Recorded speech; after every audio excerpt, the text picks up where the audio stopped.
Carl Jung called this mask persona. It is necessary.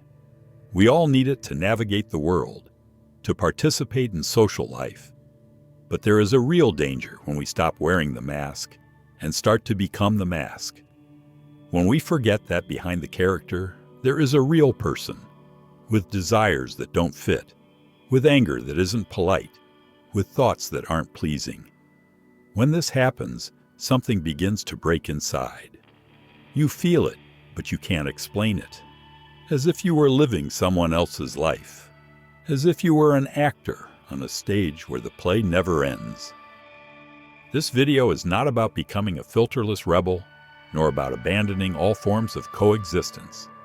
It is about something deeper, recognizing when the need to be accepted is distancing you from who you really are.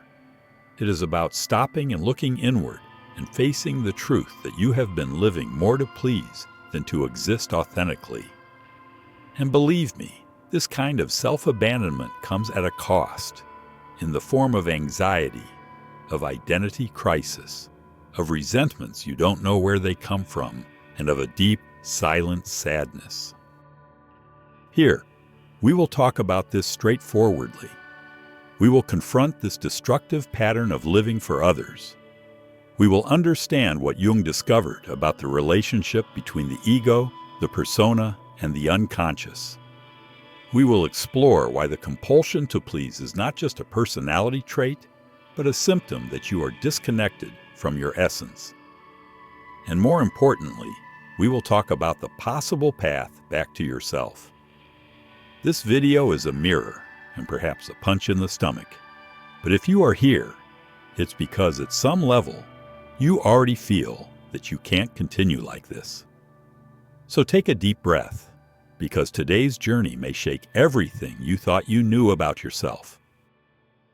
From an early age, you learned to behave, to hide what you feel so as not to hurt others, to control your impulses so as not to seem selfish, to smile even when you wanted to disappear.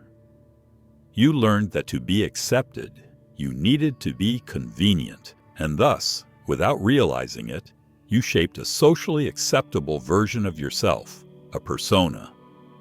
The persona, as Jung described, is a psychic construct, a kind of character we create to interact with the outside world.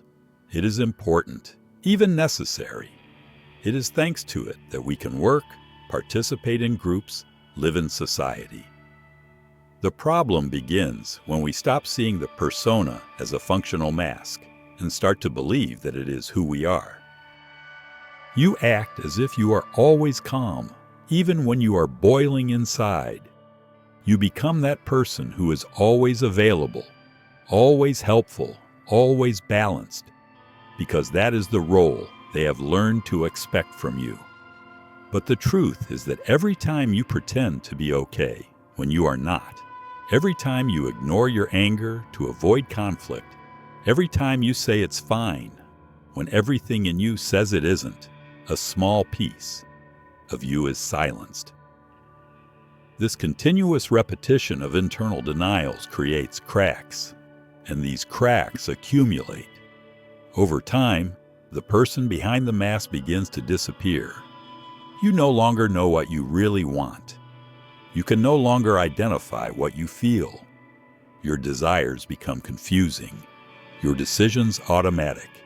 You live according to what others expect, not what you believe or desire. It is here that the persona ceases to be an adaptive tool and transforms into a psychic prison. And the cruelest part of it all is that on the outside, everything seems to work. You receive compliments. People trust you. You seem successful, functional, even happy. But inside, something is dying. The mask has become skin, and you no longer know how to take it off without losing everything you have built. But is maintaining this image worth the price of giving up yourself? There is a war happening inside you, and the battlefield is invisible. On one side is the ego, the conscious part of your psyche, which seeks adaptation, recognition, stability, belonging. It is the ego that wants to keep its social image intact, that fears rejection, that tries to control everything to ensure that you continue to be accepted. On the other side is the unconscious, deep, symbolic, wild, and it does not negotiate. It wants truth. While the ego tries to keep the persona functioning, the unconscious begins to react. And it does not do this with clear words. It sends subtle signals, diffuse discomforts, disproportionate emotions, unexplainable physical sensations. You feel anxious for no reason, irritated by small things, tired even after sleeping, sad even when everything seems right. These symptoms are just the beginning. They are the muffled cry of the soul that is being ignored. Jung said that when the ego distances itself too much from the psychic totality, the unconscious begins to compensate. It is like an internal scale trying to restore balance. And the more the ego insists on maintaining appearances, the more the unconscious reacts with intensity.